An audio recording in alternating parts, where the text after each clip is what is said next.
Here is my advice to all amateurs planning to give a performance. Speak up and keep the act moving. That means you must avoid awkward pauses and unimportant small talk. Most amateur performances would be much better if the actors would speak louder and use a brighter tempo. Worth repeating from vaudeville days is this homely old saying, if it's loud enough and fast enough, it will be over before they know it's lousy. Remember, when you and your little partner go before an audience, they expect you to entertain them, to make them laugh. You have a good start towards this end by developing a pleasant disposition and being a happy person. Your audience will see that you enjoy doing your act, and you will see that laughter is contagious. After you've put together your first comedy routine, you must be on a constant lookout for jokes dealing with various subjects. Add these anecdotes to your joke file. Yeah, you gotta have new jokes. Yes, indeed. You cannot continue to use the same jokes for the same audience. And remember, too, if you have a joke that fails to get a laugh in your comedy routine, throw that weak joke out. Yeah, before the audience throw you out. Yeah, that could happen, too. It always goes well if you can make jokes about headlines in the news or people in your audience.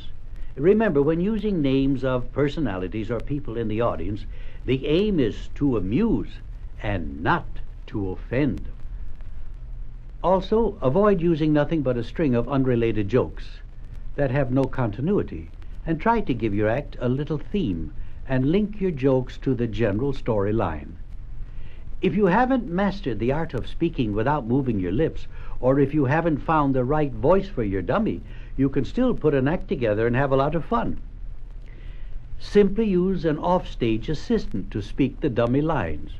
Go ahead and pretend you're exchanging talk with the dummy while your assistant hides behind a chair or behind a curtain.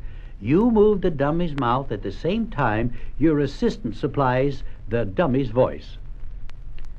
When I'm asked to do something at parties, I sometimes say, Charlie wasn't invited, so I don't have a partner. But Mr. Jones, or whatever his name happens to be, he has volunteered to be a dummy.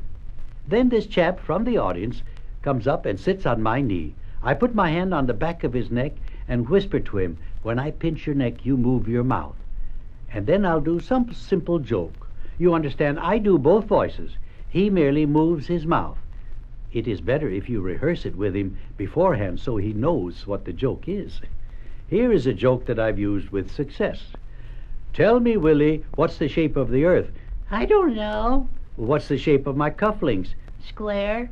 No, I mean the ones I wear on Sunday. Round. That's right. Now, what's the shape of the earth? Square on weekdays, round on Sundays.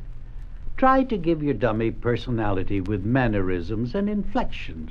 In the next routine, notice how Charlie tries to avoid telling me that he pushed Schuyler in the pool. It's a good example of how you can get laughs out of a situation, and not by using jokes alone. Charlie, I hope you and Skinny Dugan practiced your Boy Scout life-saving test today. Well, we wanted to, but we couldn't find a victim to rescue. Oh, I see. And then along came Schuyler Van Snort. You know, that rich kid that parks his name in the middle, Van Snort? Yeah. Oh, I love him. Yeah. Well, did Schuyler help you find a victim so you could practice life-saving? Well, better than that, good old Schuyler obligingly jumped into the pool himself with his clothes on. Now, wait a minute, Charlie. You say he jumped into the water? Yes, he did, yeah. He jumped? Yeah, it seems that he did. Lucky I was there, huh? Yeah, that doesn't sound like Schuyler. No. Are you sure that he jumped? Well, yeah. He kind of got a dizzy spell, too. You might say he fell. Oh, so now he fell? Yes, sort of. I see. Yeah, as a result of sort of slipping. Slipping? Now he slipped? Yeah. And he fell? Yeah. He slipped? Yeah. And fell? Yeah. All right, so I pushed him in. That I believe. Yeah. Lucky I was there. Yeah. Well, why did you do such a thing? Mr. Bergen, a Boy Scout is obedient. Yes, I know, but what's that got to do with it? Well, Skinny Dugan told me to push him in, so that's why I did it. Oh.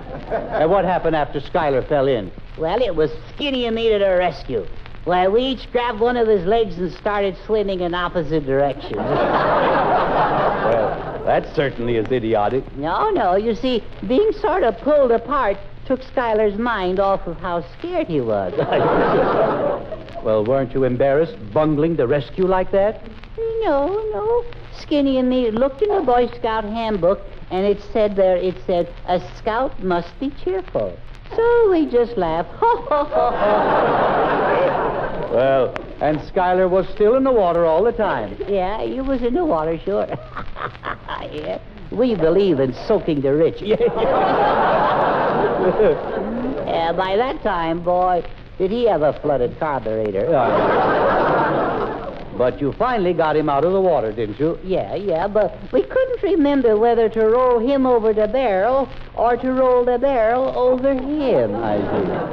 So we did both. Well, I hope that's all you did to him. Oh, no. Next we applied artificial agitation, you see.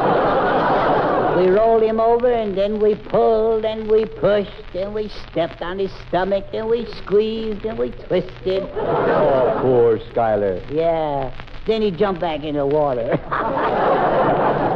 Oh, why in the world did he do that? Well, he said he'd rather die from drowning than from artificial resuscitation. Oh, I see.